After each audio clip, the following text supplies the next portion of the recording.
So my theory is that if you are like an alpha personality as a female, you cannot have some beta male.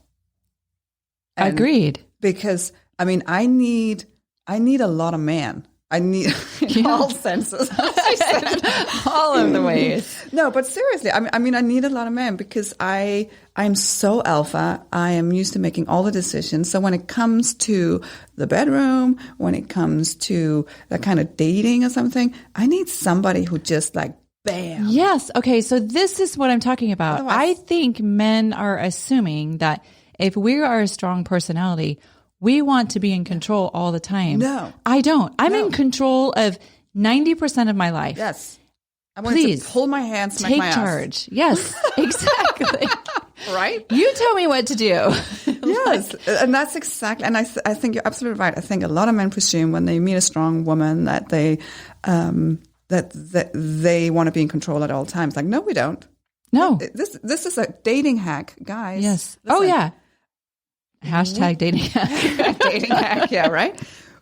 Alpha women want a man to take goddamn control and say what he wants. And again, that game playing, take that somewhere else. I don't have patience. I don't have time for it either. I have been with people. This is the gentleman who I can't seem to blow fast enough. Where I've literally been like, tell me what you want to do. Like, I'm grateful. First of all, let me just say grateful that this guy will let me do whatever the fuck I want.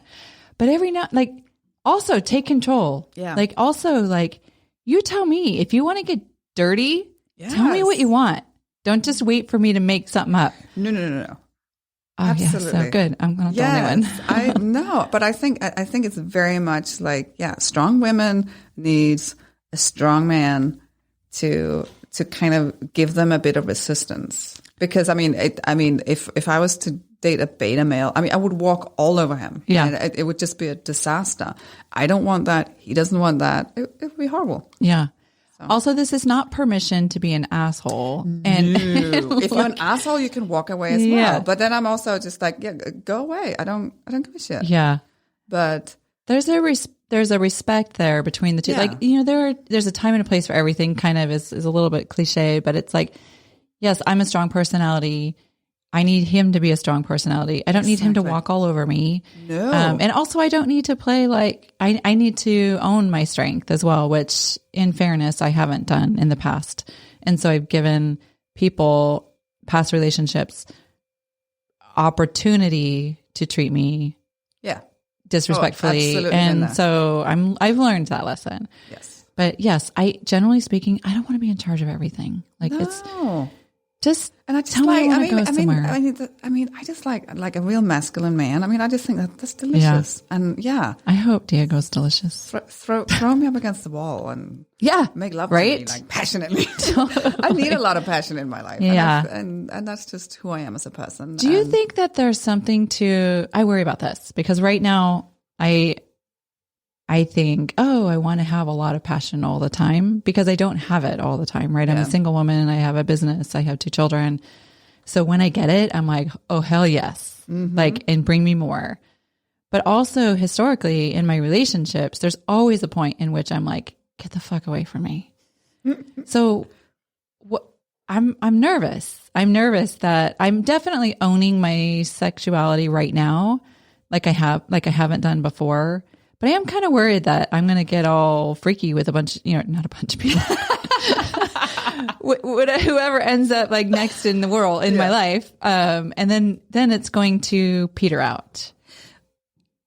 So I have, and again, I feel like the last couple of years I've been through a lot of personal involvement, and I kind of feel like we as a society, we have this idea what a relationship is supposed to be, and the stages of a relationship. You meet each other, you really like each other, you become girlfriend, boyfriend, and then you move in together, and then you share a house, and then you get married. I want to barf right now. Right?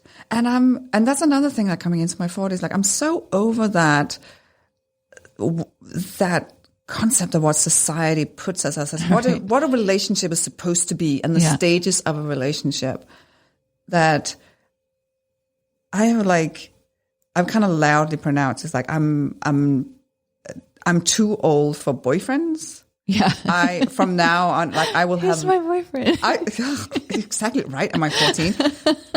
I will have lovers in my life. It's not a good word. I love the word lover because that can contain everything. You can get away with that with your accent. I know. I don't think I can. I know I can. Will you be my lover? No, but seriously, I love the concept of being lovers because there are no frames to it. You can literally, you can live together and be lovers. There's no framework. There's no stages. It is just two people who choose to love each other in whatever format that is for them. And that might mean hookup, and that might mean living together and being madly in love. And I feel there's something beautiful about that when you stop putting frames around everything and you just let it be what it is. Totally. I agree with this. And I have also been trying to learn about what my habits are. I have a person that the first person I went out with, had sex with, fell for after my divorce. And it was about 18 months. Like I didn't even look in the direction of another man for 18 months. I met this guy and then we connected, and it wasn't a relationship in the beginning. After many, many, many months, I was like, I feel like this is a relationship. But it really wasn't, in the sense that there are certain things that we fulfill with each other. And it's not traditional in the sense that it's, there isn't a date night. There isn't a definition of when's the next time we're going to see each other.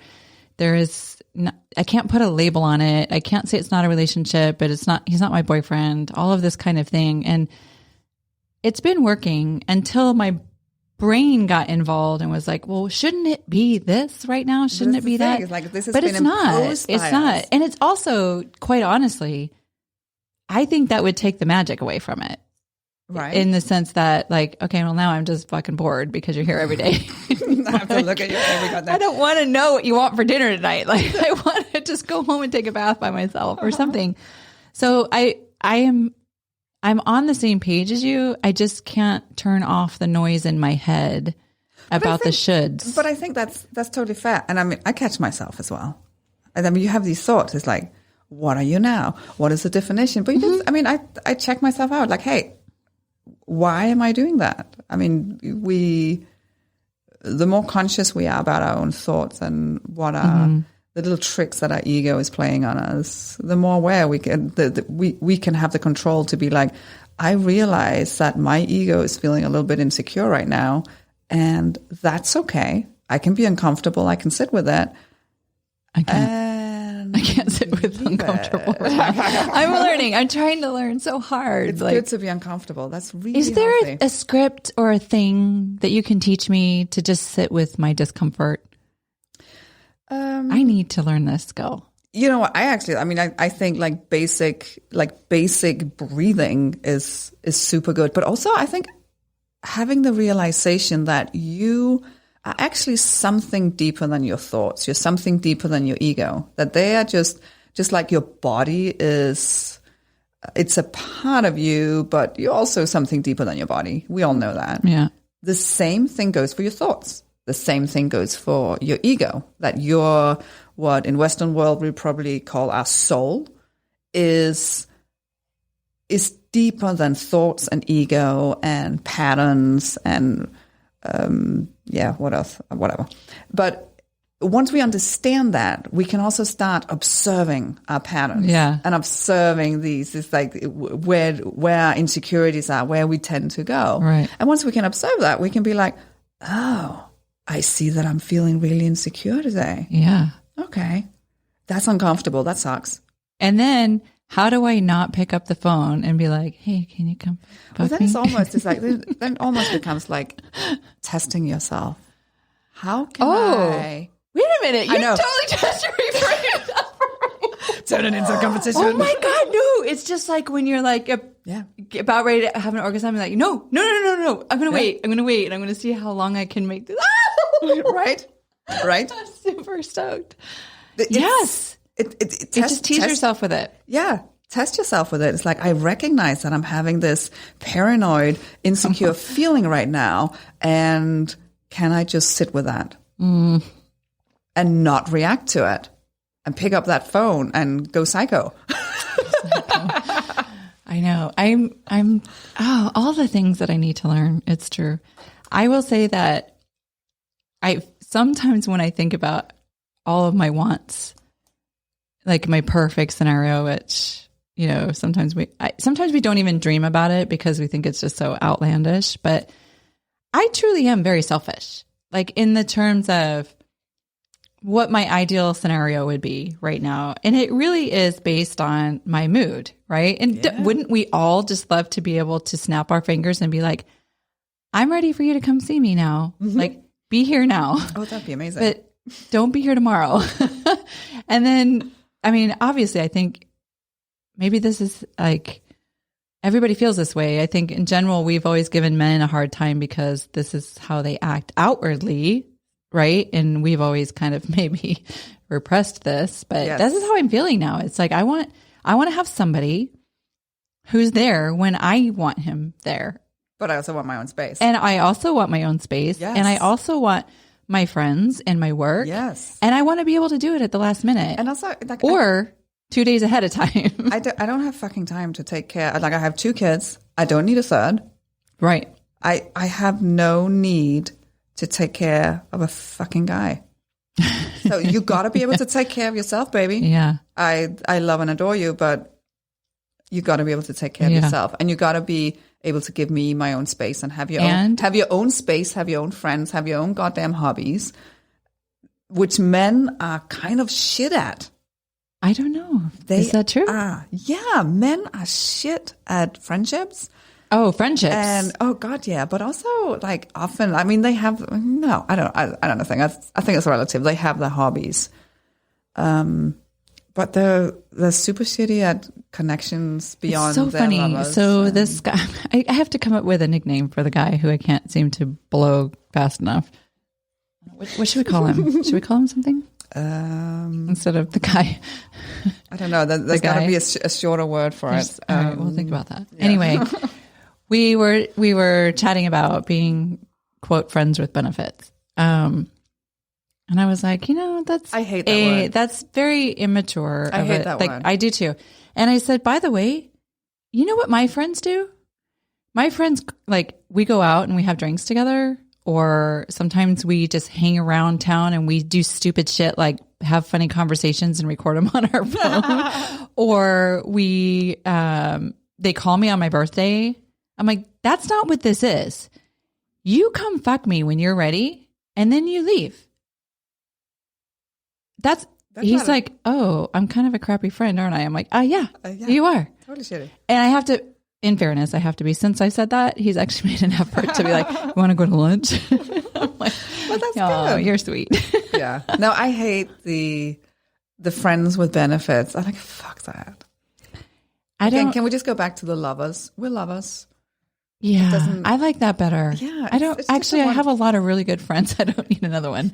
Right? But I do need somebody who can do what he does. Yeah. Okay, good. Good reframe. I think lovers is just right, such a good word. I'm going to go with that. Yeah. It's my favorite. Do you have a lot of lovers? No. Oh. No. I don't have fucking time. I know. Also, I do find I'm a little bit, maybe I'm immature, or maybe this just is a woman thing, but I've calculated, usually after I have sex with somebody the third time, that's when I start to get the feels. And I'm like, okay, this either needs to stop, or this needs to be a conversation about whether it's going somewhere. See, I don't need to have a conversation about where stuff is going, but I work very much on connection. Yeah. With human beings, like human connection. So if I have a connection with a human being, that's kind of where my attention goes. And I think if you you can't connect with a load of people at the same time, or that might just be me. I'm just no, you're right. I totally agree with that. And I think when I say the third time, usually if I'm having sex with somebody for a third time, it's because I've felt connected to this person. and I was willing to do it again. And usually at that point, because I